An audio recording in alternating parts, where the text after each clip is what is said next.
metallic clang of armor slamming against stone walls, the savage cries of men who know no mercy, the acrid smell of smoke beginning to seep through the windows.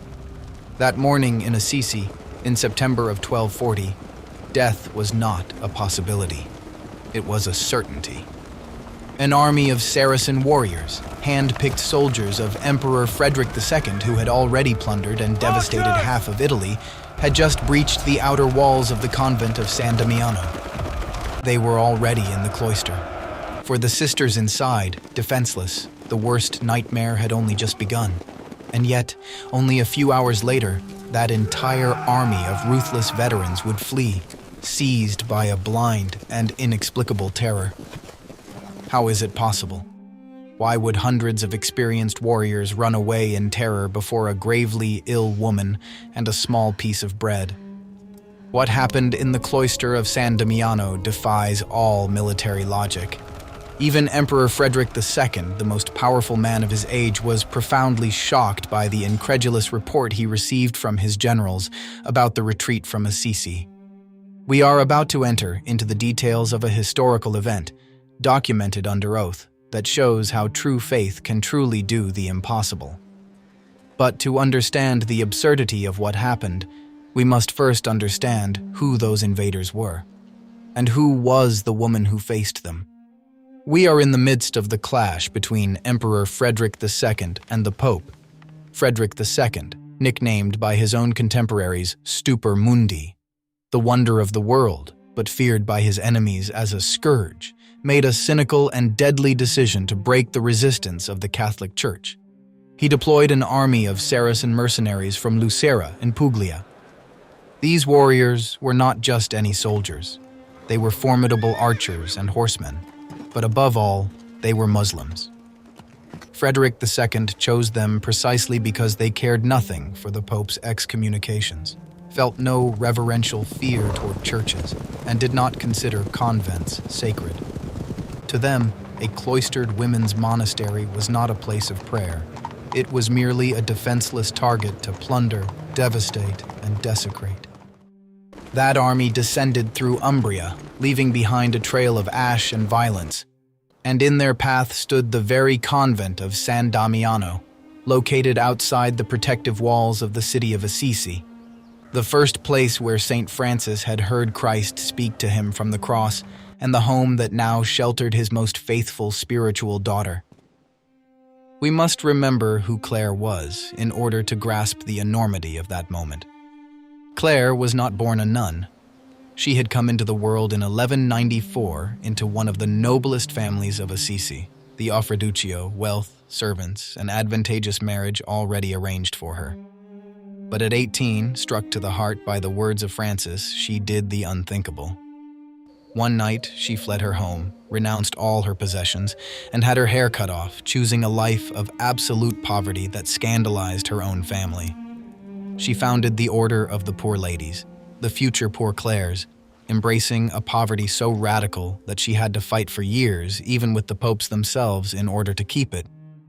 But for nearly 20 years now, that woman of iron had been a prisoner of a body that betrayed her. A long and wearing illness had reduced her to bed, often too weak even to lift her head on her own. To the outside world, she was considered a woman finished. In reality, her strength had never been greater. Outside, there is absolute chaos. The Saracen soldiers have already scaled the outer walls.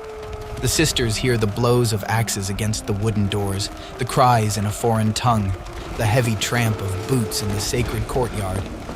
They fall into panic. They weep. They cling to one another. They know all too well what mercenaries do to consecrated women when they conquer a convent. They run in desperation toward the room of their superior. And here, time seems to stop entirely. In a small, bare room, in the most absolute silence, lies Clare. On one side, in the cloister, there are hundreds of sturdy warriors, armed to the teeth, thirsting for blood and plunder, about to break through the last defense.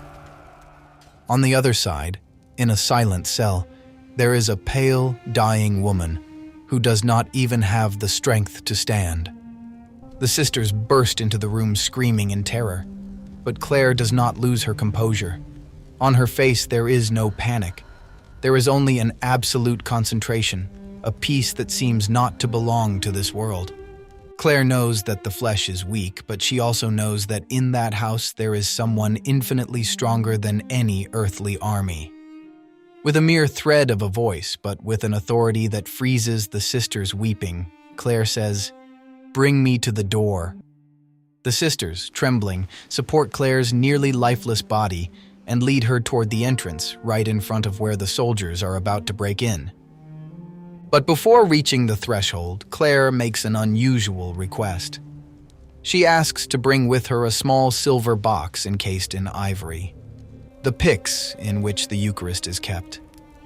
Not a great, gleaming golden monstrance as the paintings of later centuries depict, but a small silver case containing a simple piece of consecrated bread and, to Clare's faith, the real presence of Christ himself.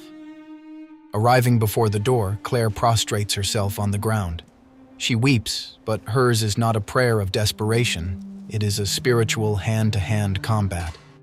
She addresses that small silver case directly and says, "Behold, my lord, do you truly wish to hand over into the hands of the pagans your defenseless servants, whom I have raised for love of you? I beg you, Lord, protect them, for I cannot do it on my own." And it is at that exact moment that the incredible happens. While outside the soldiers scream and strike the doors, from that small silver box, according to the testimony of the sisters present, there came a voice, clear and distinct, like the voice of a child. "I will always keep you." Clare, comforted by that sound, raises her tear-soaked eyes and says to her sisters, "I give you my word, my daughters, that you will suffer no harm. Only have faith in Christ." She rises, supported by her companions. She takes the silver pyx, appears at the door, and shows it to the Saracen mercenaries who have just crossed the threshold. The moment the soldiers set their eyes on that sick woman holding that small case in her hands, they are seized by a sudden and inexplicable panic. The very men who had faced bloody battles without batting an eye begin to scream in terror. They draw back in confusion. They fall over one another in a desperate attempt to flee. They climb back over the very walls they had just conquered and run away as fast as their legs will carry them, abandoning the siege without a single sword being drawn against them. And the story does not end here. For just 1 year later, in 1241, an even greater threat came knocking once again at the gates of Assisi. This time, an entire imperial army, led by the general Vitale d'Aversa, laid siege directly to the city, swearing to raze it to the ground. Once again, salvation did not come from weapons. Clare, still infirm, gathered her sisters, had ashes strewn upon her head as a sign of penance, and led them in unceasing prayer for the salvation of the city. That night, it is said, a sudden and violent storm burst over the enemy camp, tearing away the tents and scattering the soldiers in terror. By morning, the army had withdrawn. Assisi was saved, and the townspeople knew well to whom they owed their lives, to the sick woman of San Damiano. These are not legends invented to console the faithful. They are facts reported by the sworn testimonies of the sisters during the process of canonization of St. Clare, held only a few years after her death. It is the reason why, even today, Clare is often depicted with the monstrance in her hand, not as a warrior, but as the woman who defeated 2 armies without raising a sword.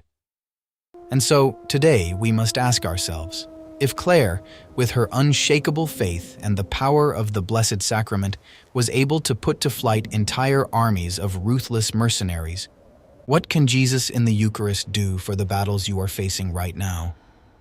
Perhaps today you have no Saracen soldiers at your door, but perhaps you are facing the army of anxiety, of illness, of a family crisis that seems insurmountable, or of the loneliness knocking at your door. When you feel defenseless and think you cannot make it, remember Clare's silent room. You do not have to fight alone. Bring your weaknesses before Jesus in the Eucharist and let him fight for you. Let us unite today in prayer to ask for this same protection over our lives and over our families. Write in the comments this invocation and repeat it with faith. Jesus, in the Eucharist, my only strength, protect my life and my family from all evil. May the Lord bless us all. See you in the next video.